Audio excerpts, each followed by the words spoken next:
पहुंचने का सिलसिला भी जारी है।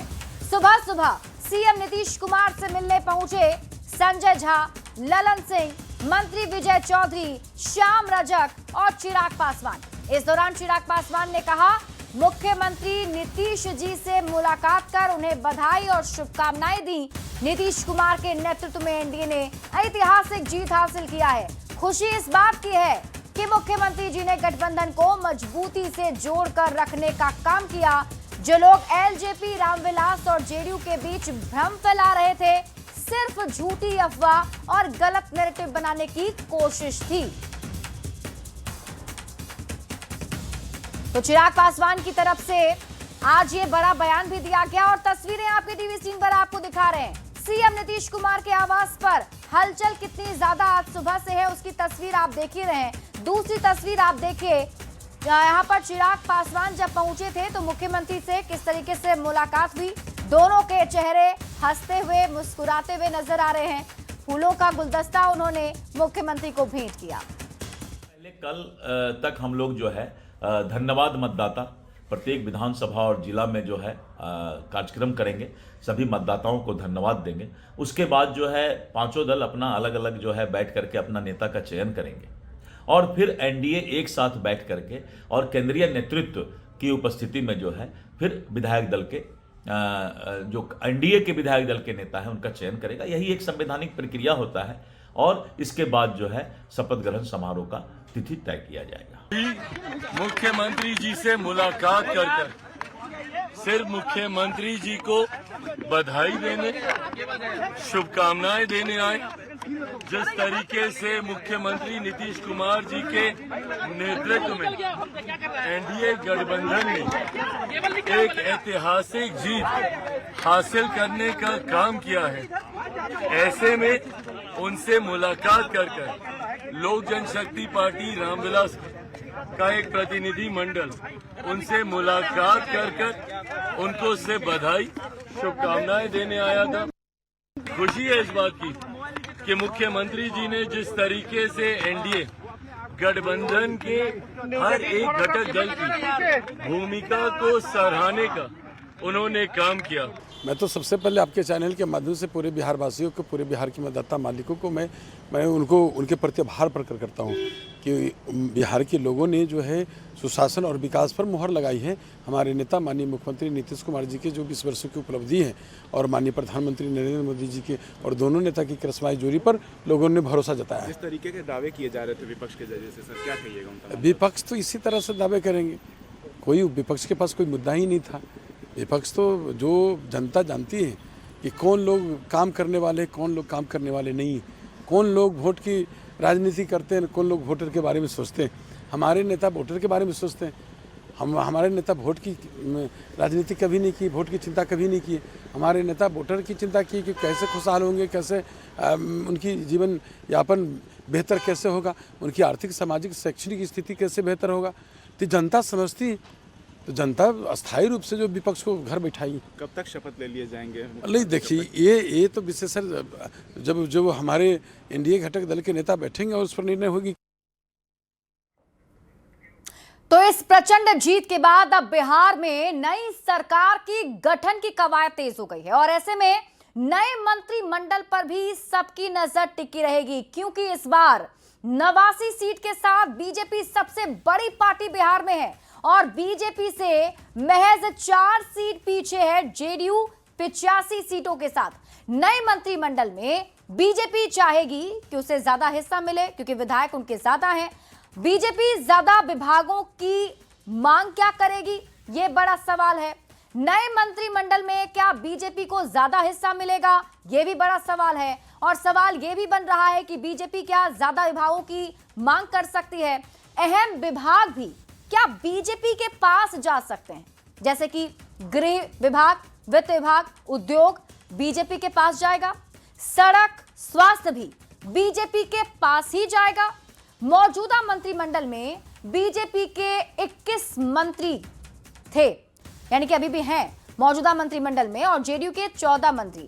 लेकिन अब जब ये नया मंत्रिमंडल, एक नई टीम बिहार में तैयार होगी तो उसमें क्या स्वरूप होगा, अब इस पर चर्चा होनी शुरू हो गई है। और ये चर्चा इसलिए क्योंकि इस बार बिहार में सबसे बड़ी पार्टी, सबसे ज्यादा विधायकों के साथ बड़ी पार्टी बीजेपी सामने आई है। तो इस बार का मंत्रिमंडल विस्तार जो होगा या मंत्रिमंडल जो बनेगा उसमें देखना दिलचस्प होगा कि किसकी हिस्सेदारी दिखती है।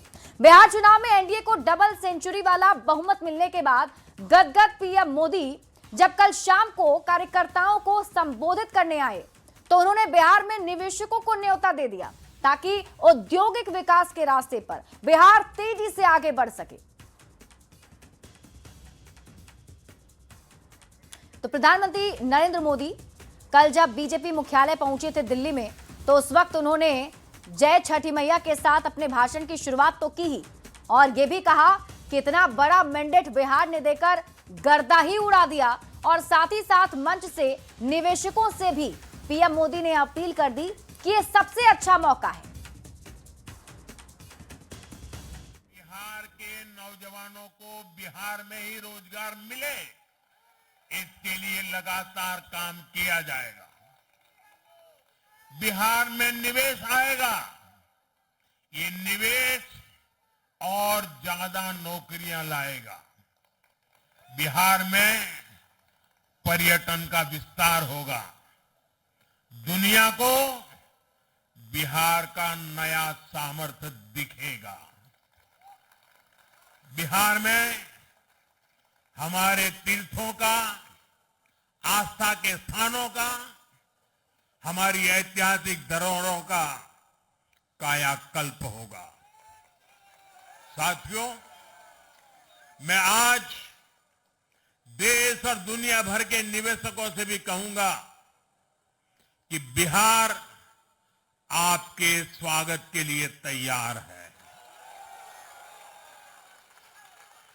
मैं देश और दुनिया में बसी बिहार की संतानों से भी कहूंगा कि बिहार में निवेश करने का सबसे उपयुक्त समय है।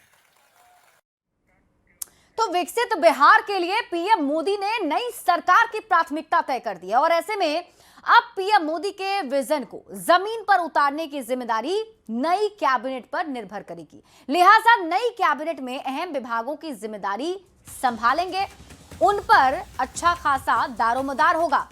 कैसा होगा नई कैबिनेट का स्वरूप? देखिए, औद्योगिक विकास, निवेश का ध्यान रखा जाएगा। इंफ्रास्ट्रक्चर, कौशल विकास के लिए क्या प्लान बनेगा, इस पर भी नजर होगी।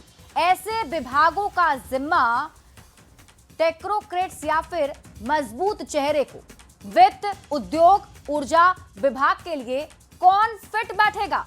इसके साथ ही सड़क और श्रम विभाग में भी दिखेगा पीएम का विजन, क्योंकि यही विकसित बिहार का विजन माना जा रहा है।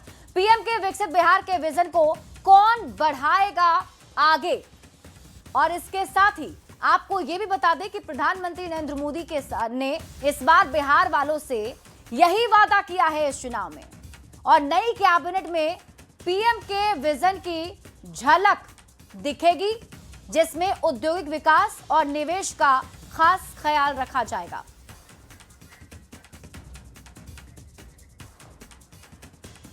तो डबल सेंचुरी के साथ एनडीए की जीत के बाद अब नई सरकार बनाने की कवायद तेज हो गई है। पीएम मोदी ने बिहार की प्राथमिकता भी तय कर दी है और ऐसे में बिहार बीजेपी के अध्यक्ष ने न्यूज 18 से बातचीत में एक विकसित बिहार के पीएम मोदी के संकल्प और प्रधानमंत्री के विजन के मुताबिक मंत्रिमंडल के स्वरूप पर भी खुलकर बात की है। एनडीए को बहुमत मिलने के बाद अब बारी सरकार बनाने की है। हमारे साथ बिहार बीजेपी के प्रदेश अध्यक्ष दिलीप जायसवाल हैं। दिलीप जी, सरकार बनाने की कवायद शुरू होगी, क्या लगता है कि प्रधानमंत्री ने जो विजन की बात कही थी कि बिहार को नया आधुनिक बिहार बनाना है, औद्योगिकरण करना है, तो उस विजन के साथ अब मंत्रिमंडल का गठन होगा, सरकार की नीति? देखिए, दुनिया के सर्वाधिक लोकप्रिय नेता और भारत के यशस्वी प्रधानमंत्री आदरणीय श्री नरेंद्र मोदी जी भी विकसित बिहार के सपना को पूरा करने के लिए जिस तरह से चुनाव शुरू होने के एक वर्ष पहले से ही, और आपने देखा कि सबसे पहले उन्होंने दरभंगा में दूसरा एम्स का शिलान्यास किया, उसके बाद भागलपुर, फिर झंझारपुर, विक्रमगंज, सिवान, मोतिहारी, गया, पूर्णिया और ऐसे 11 कार्यक्रम को उन्होंने और लाखों करोड़ का परियोजना योजना बिहार को देने का काम किया। प्रधानमंत्री जी विकसित बिहार के सपना को पूरा करने के लिए कर्तव्य और अपने जिम्मेवारी को उन्होंने जो है जनता के बीच रखा और जनता ने मोदी के गारंटी पर विश्वास करते हुए और जो बिहार के लोकप्रिय मुख्यमंत्री श्री नीतीश कुमार जी का जो विकास का काम हुआ है उसको देखते हुए और जनता ने आशीर्वाद दिया है, अपना विक्ट्री, अपना मैंडेट दिया है और निश्चित रूप से विकसित बिहार का सपना युवाओं के लिए, महिलाओं के लिए, किसानों के लिए, गरीबों के लिए और सारे काम जो है हमारे रोड मैप में होगा। नया कैबिनेट कैसा होगा जो बनेगा, चूंकि 5 सहयोगी दल हैं, पांचों दलों की प्राथमिकताएं उसमें शामिल होंगी। अभी हम लोग इस पर केंद्रीय नेतृत्व बैठेगी और केंद्रीय नेतृत्व और सभी दल के नेता बैठ करके और इस पर जो है रूपरेखा तय करेंगे। शपथ ग्रहण तमाम चीजों को लेकर क्या कुछ आप लोग अभी दो दिन तो पहले सभी लोगों को, माननीय विधायकों को धन्यवाद यात्रा, धन्यवाद मतदाता करने के लिए कहा गया है, उसके बाद इस पर चर्चा करेंगे। तो बिल्कुल अब आगे की रणनीति तय की जा रही है और खासतौर पर जिस तरीके से बहुमत एनडीए को मिला है तो तमाम चीजों को तय करना है। उसमें 5 घटक दल हैं और सभी घटक दलों के साथ सामूहिक बातचीत के बाद ही निर्णय लिया जाना है। शैलेंद्र, न्यूज 18 पटना।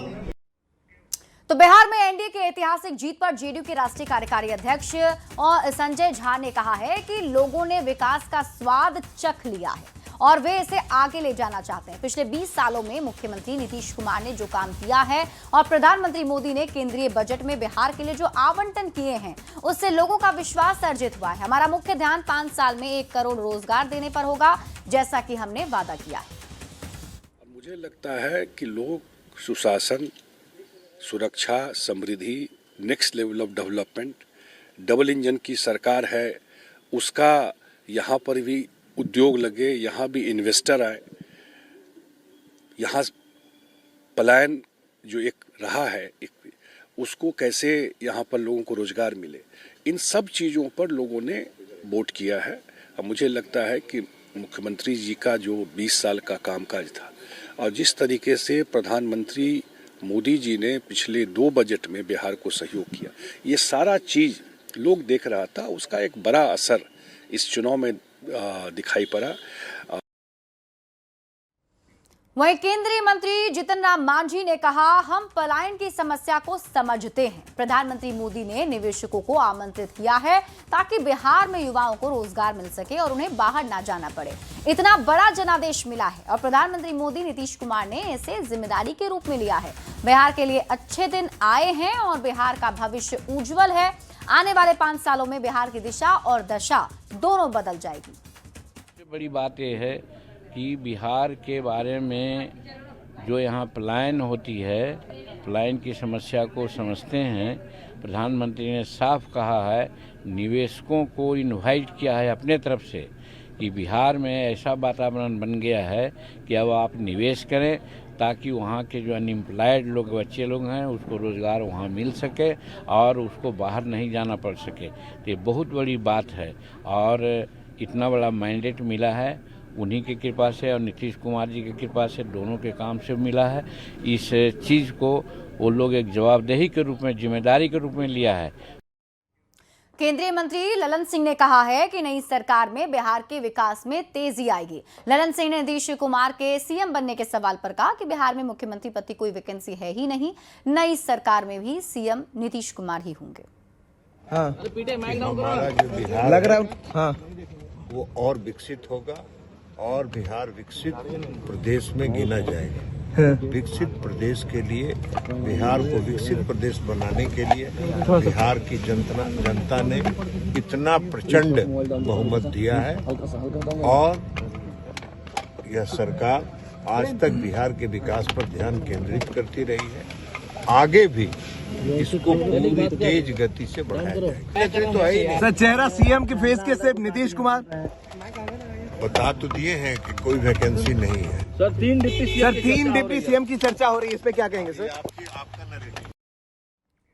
विधानसभा चुनाव में एनडीए की प्रचंड जीत के बाद अब नए मंत्रिमंडल पर नजर टिकी है और सबसे बड़ा सवाल है कि 19 सीट जीतकर आए एलजेपी-आरवी इस बार डिप्टी सीएम की मांग कर सकते हैं। अगर एलजेपी-आरवी को डिप्टी सीएम मिलता है तो जेडीयू, बीजेपी, एलजेपी की त्रिकोणीय पावर स्ट्रक्चर कैसी दिखेगी, ये भी एक बड़ा सवाल बना हुआ है, क्योंकि चिराग पासवान की तरफ से भी इस बार पुरजोर कोशिश बिहार चुनाव में की गई थी और ऐसे में जो रिजल्ट आया है वो सबके सामने है। प्रचंड जीत के साथ बहुमत वाली सरकार बिहार में एनडीए की बन रही है, वापसी हुई है और इसके साथ ही चिराग पासवान जिन्होंने 29 सीटों पर चुनाव लड़ा, उसमें से 19 सीटों पर जीतकर आए हैं। डिप्टी सीएम की मांग वाले सवाल पर चिराग पासवान ने क्या कहा, ये भी आपको बताएंगे। देखिए, उनकी तरफ से कहा गया कि हम गठबंधन धर्म का पालन करेंगे और क्या कुछ उन्होंने कहा है आपको दिखाते हैं। बिहार में सरकार बना रहे हैं। देखिए, मुझे लगता है अब ये गठबंधन की मर्यादाओं वाले सवाल हैं। एक बार गठबंधन के भीतर हम लोग बैठेंगे, कौन कितने मंत्री, किसकी क्या भूमिका सरकार में रहेगी, इन तमाम विषयों को, कब हमारी सरकार शपथ लेगी, इन तमाम विषयों को मुझे लगता है 1 से 2 दिन में सहमति डिप्टी सीएम का कुछ है। जैसा मैंने कहा कि सारी बातें अब गठबंधन के भीतर, मैंने कभी भी गठबंधन की मर्यादाओं को तोड़ा नहीं। सीटों की संख्या की बात हो, उनके चयन की बात हो, प्रत्याशी की बात हो, जब तक गठबंधन के भीतर तय नहीं होती, मैंने कभी सार्वजनिक मंचों पे बोला नहीं। पर मुझे लगता है कि मैटर ऑफ टाइम है, इसको जल्दी गठबंधन के भीतर सुलझा लिया जाएगा। एनडीए बिहार के विकास के लिए प्रतिबद्ध है। हम लोग कुर्सी की राजनीति नहीं करते। एनडीए के लोगों को पद और पावर की कोई लालसा नहीं है। एनडीए की प्रचंड जीत पर पूरे बिहार में उत्सवी माहौल है। किसे डिप्टी सीएम का पद मिलेगा, अभी इस पर कोई चर्चा नहीं है। बिहार का विकास और बिहार का हित एनडीए के लिए सर्वोपरि है। मिल बैठकर यह तय कर लिया जाएगा कि आगे क्या